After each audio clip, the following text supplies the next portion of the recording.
Hi, I'm Tiffany Parker, and today I will be doing a peer interview. I'm here with, Jayden Kibler, and how do you spell that? Jayden Kibler. All right, thank you. Today I'll just be asking you a few simple questions. So to start out, what is your major and what inspired you to choose that? My major is mass communication, and what inspired me to choose mass communication and media studies as a major was I was a talker growing up. My mom always said that, I never stopped talking a mile a minute. So after that, I was like, well, mass comm, it's all about communication. So I was like, why not join that and start something new? So you'd say that family is really important to you and that, you are inspired by your mom. Is that something you would agree with?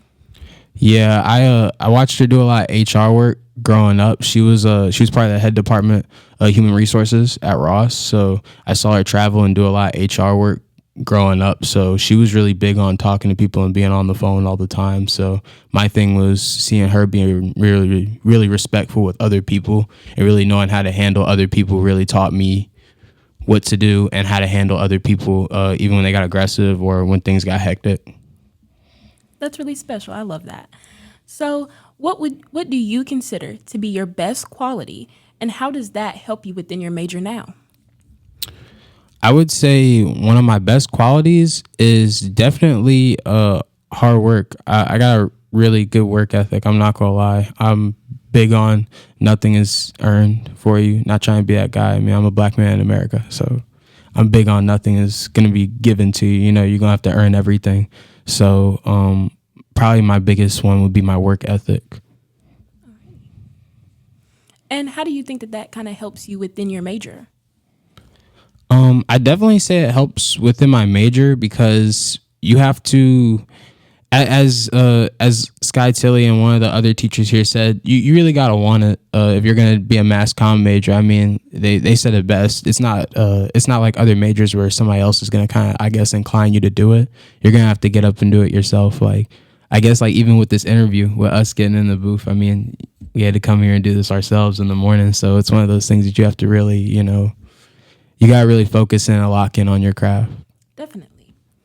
So, can you share a challenge you faced in your academic journey and how you overcame that?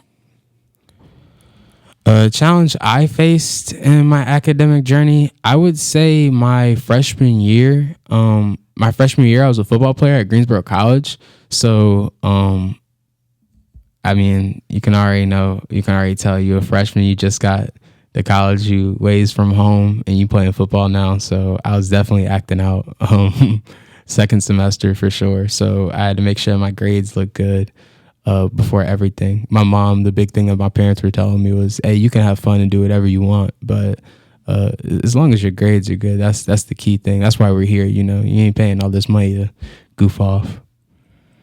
I get that. My parents are also a little, not strict, but definitely grade focused. Yeah. Okay. What are your future career goals and what qualities will you have to adopt to be successful within your career? It's kind of funny. Future career goals is right here. Podcasting. That'd be cool to me. That'd be cool. I don't know. Having my own podcast would be amazing for me. But how I'd have to accomplish that goal too. Definitely outgoingness and being willing to I'm gonna be real, being willing to try new things. I feel like a lot of people aren't really willing to talk to. A lot of people are really closed in about a lot of stuff that they talk about. They're not willing to expand upon topics and really talk to people about real life stuff. So I would say you have to be willing to talk about stuff that, stuff that's hard, stuff that you kind of, I don't know, stuff that's really opinionated, that you can't really have different opinions on, stuff that there really is no right or wrong on, but it seems like there's a right or wrong. So I definitely will say that might be a challenge you got to get over, or I'd have to get over, as well as being outgoing. I am pretty outgoing, but I definitely have to talk to more people. I could be a little closed shell, so I definitely would say being more outgoing as well. All right. So you said that you wanted to do podcasts. What are some topics that you would definitely be passionate about and would want to talk about on your show? Really, politics, food, big on the food.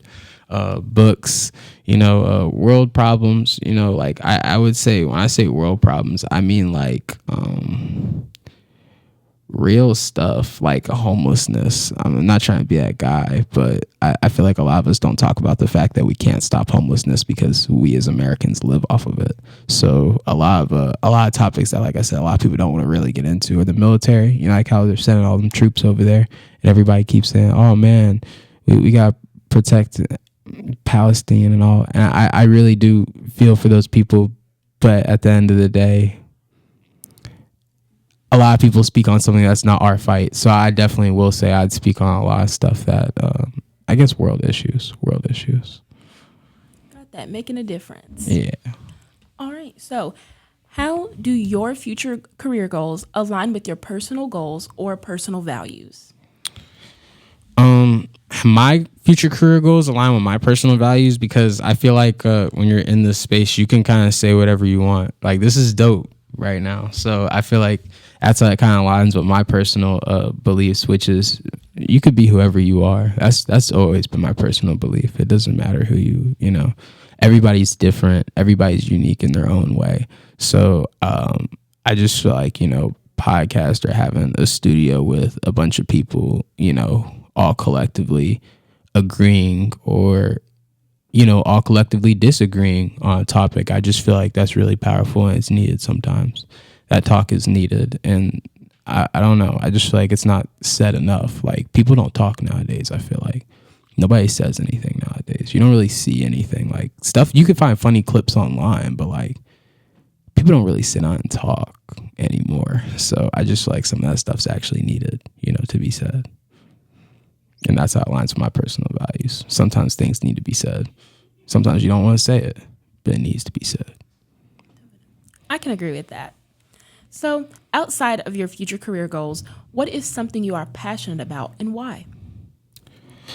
Outside of my future career goals, one thing I'm passionate about is really community service. I'm not gonna lie. I'm really passionate about community service. I'm a big believer in you don't have to just go to a church, bro. Or like, and when I say and it's gonna sound funny. I know this is gonna sound really, really funny, but like when I say community service, I don't just mean like going out and giving turkeys, going out and feeding families. Like,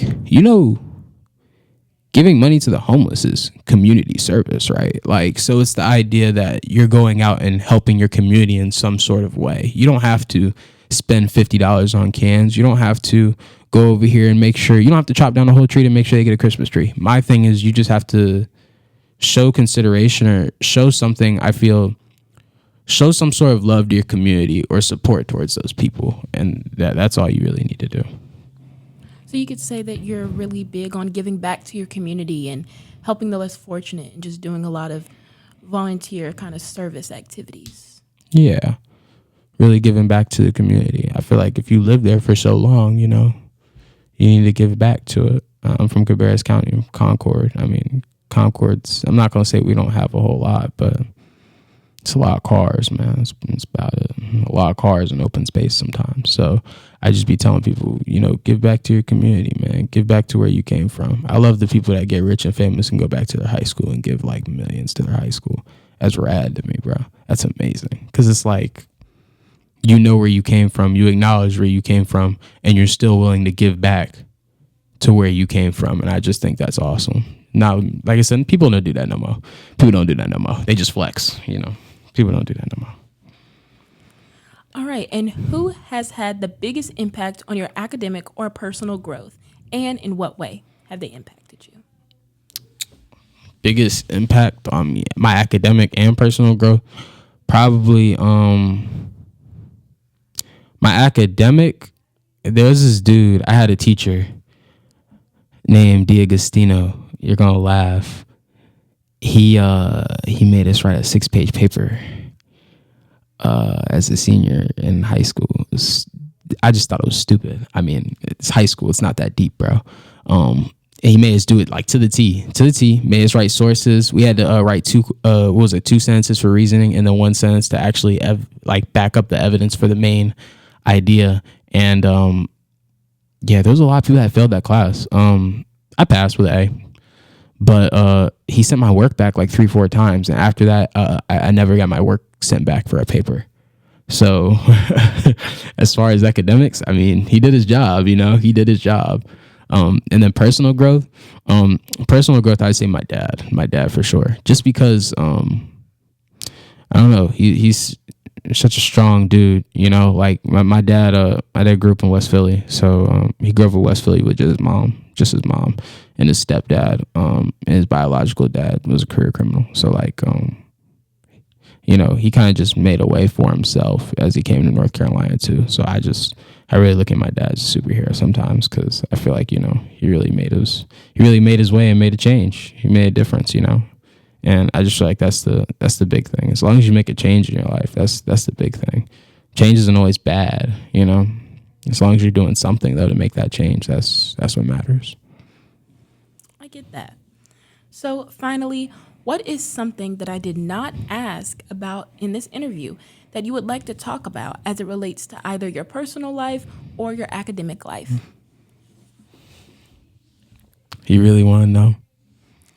I asked. There's this place in Greensboro right down the street from UNCG called Bandito Bodega. They give you a kimchi bowl for $13 and it slaps. The bowl's like this big. Oh my God. That's all I had to say. That was it. You should definitely go get some. I promise. If you're watching this video, please go get some. It's only like a 20-minute drive. I promise. It's worth it. It's definitely worth it. It's kimchi. It's like sweet cabbage, but like something else. I don't know.